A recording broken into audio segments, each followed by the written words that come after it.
But the question is, how much money do we lose in government revenue because of the exemptions on sales tax for groceries?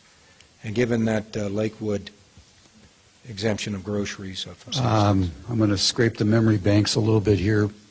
We had this community conversation in 2008, and as you know, the outcome of that was to reduce remove the sales tax on grocery food items. At that time, the estimate of our finance director was that was worth $4 million a year in terms of sales tax revenue. And we did, some of you remember I appointed a committee, and we did decide on a solution that included removing the sales tax from grocery food items. Thank you. Okay, this is the time. As I said, that was part of the solution, Natalie.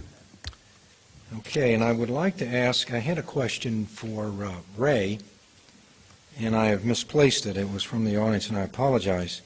But given your experience in Colorado Commission for Higher Education, are there other ideas that you would like to sort of present to our Colorado legislature in being innovative to find a more stable revenue stream to help fund higher education?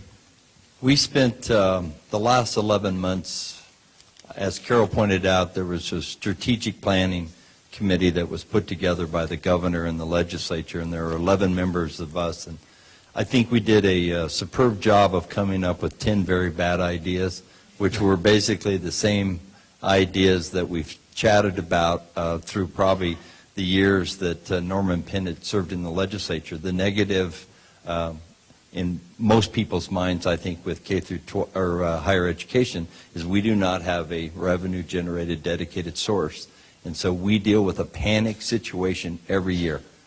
And unfortunately, I think the strategic planning came back with 4 or 5 concepts that I don't think are new to current legislators or former legislators, but I'm a supporter of the North Carolina, which is a county tax, which is kind of a regional tax that supports local community colleges as well as universities and state institutions. And as Norma pointed out, if we are not in a crisis, we will be, because when we close institutions of higher education, it's like closing a hospital in a small community. It'll be devastating, and unfortunately, I think under this governor's watch, we may have to face that reality. But the negative is, to me, there's not long-term planning for higher education, and I think that's a major drawback. Thank you. And with that, just a couple of brief announcements. There's some information that is going to be out on the tables, out near the cookies, that really gives you the emails for your Jefferson County delegation in the Colorado General Assembly. There's some other resources, a website for Colorado Public Radio and the Colorado Fiscal Policy Institute. As well, you have information here from the Independence Institute, and even though there may not be a flyer, it's independenceinstitute.org. And your homework for this evening, given that you have what I would consider a new level of understanding in education regarding your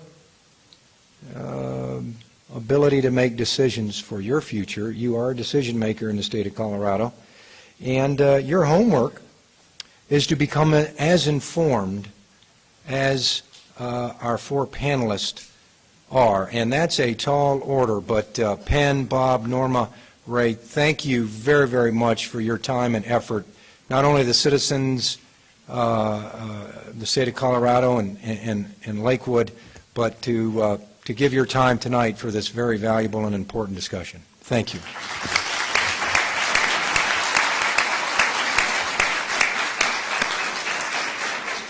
Thank you, ladies and gentlemen. With that, we're adjourned.